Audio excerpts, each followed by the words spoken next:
corner of that small, dark room, Sholmes and I waited with bated breath. In time, there came from the ventilator a hiss and a soft, almost growl-like sound. Suddenly, Sholmes sprang into action, lashing furiously with his cane at a point in the darkness. "You see it, Wilson?" he yelled, his tense voice reverberating through the air. I raised my dark lantern's shutter, and the room slowly came into view. Sholmes was staring intently at one particular corner when he started whispering to me. The victim's most perplexing final words. The speckled band. I believe this is the terrible coil to which she referred, Wilson. In front of us was an enormous adder, its fangs bared as it threatened to strike. It truly was the most terrible speckled band I had ever seen.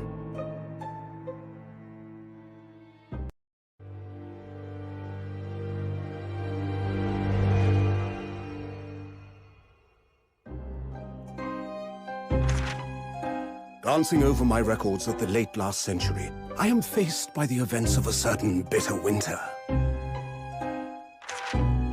A murder in a carriage as it sped through dense London fog in the dead of night. Though the victim and the perpetrator were the only ones inside, there were multiple witnesses to the crime itself. However, none could have imagined at the time that such a seemingly obvious case as this would end in such a horrendous manner.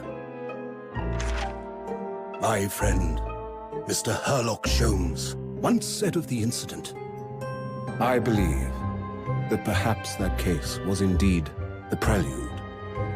The beginning of a long concerto that impressive Japanese student and I were to play together."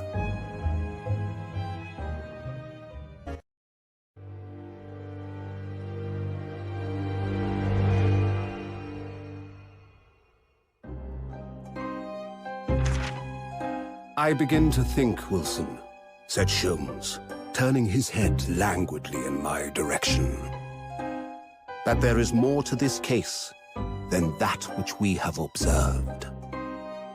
Indeed, that there may be another part to this story that we are yet to discover."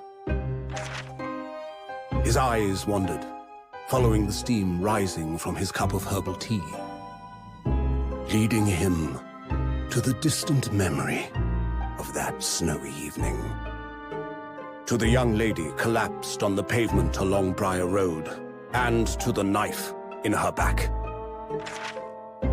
Lit in the soft glow of gas lamps, a most extraordinary scene had been set. And under the cover of a light fog, the curtain had risen silently on the insoluble mystery of our invisible killer.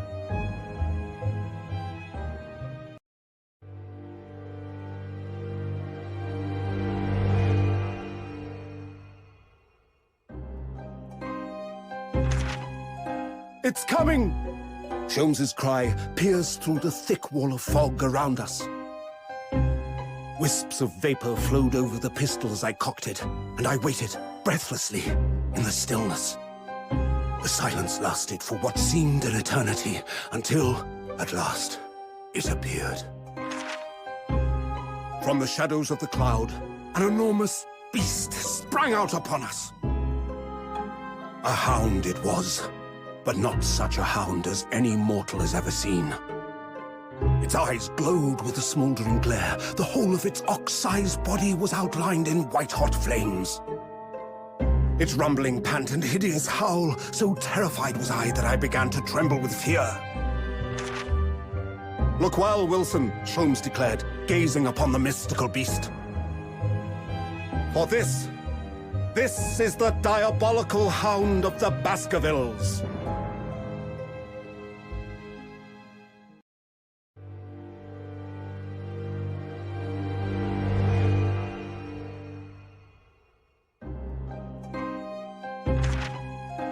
It was a ghastly tale of a winter's night. One of an invisible killer and a crime perpetrated on the pavement along Briar Road. As the victim lay at death's door, the mystery of just who had stabbed the young lady from behind had been resolved. But no sooner had my friend saved that Eastern exchange student from his harrowing plight than in the dim, flickering shadows of gaslight did a second bizarre crime rend the stillness of that very night. I dare say most can still recall the sensational headlines of the day. Haunted apartment of death, the condemned criminal's curse, the dread demon of coal gas. Yet, though the great detective had at once discerned the truth upon his arrival at the scene, it only proved to be the overture that announced the rising of the curtain on a most tragic play.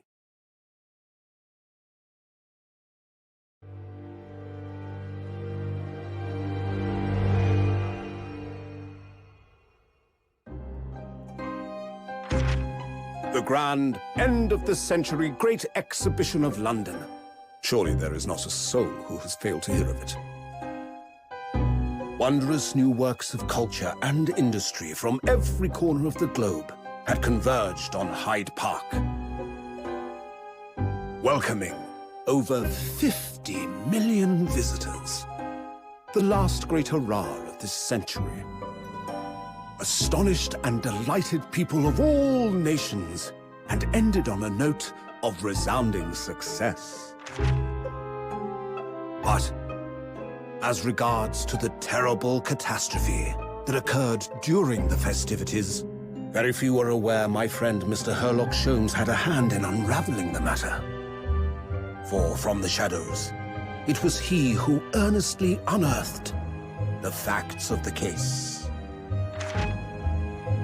And like the centerpiece of the Great Exhibition, which rose high into the skies of Hyde Park, Sholmes's brilliant deductions, as clear and lofty as the Crystal Tower itself, brought the truth to light.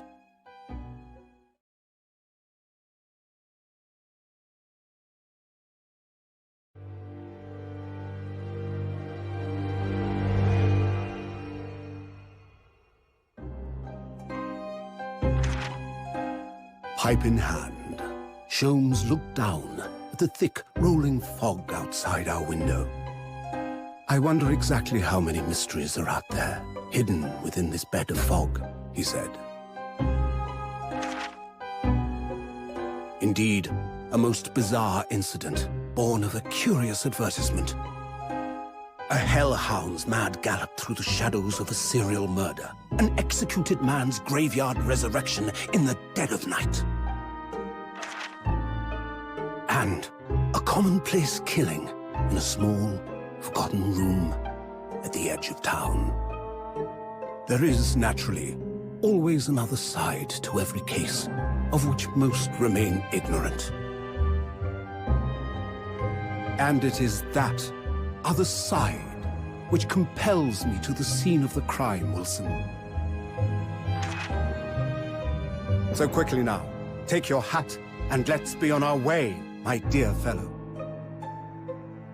For our adventure is not over yet. Come, the game is afoot.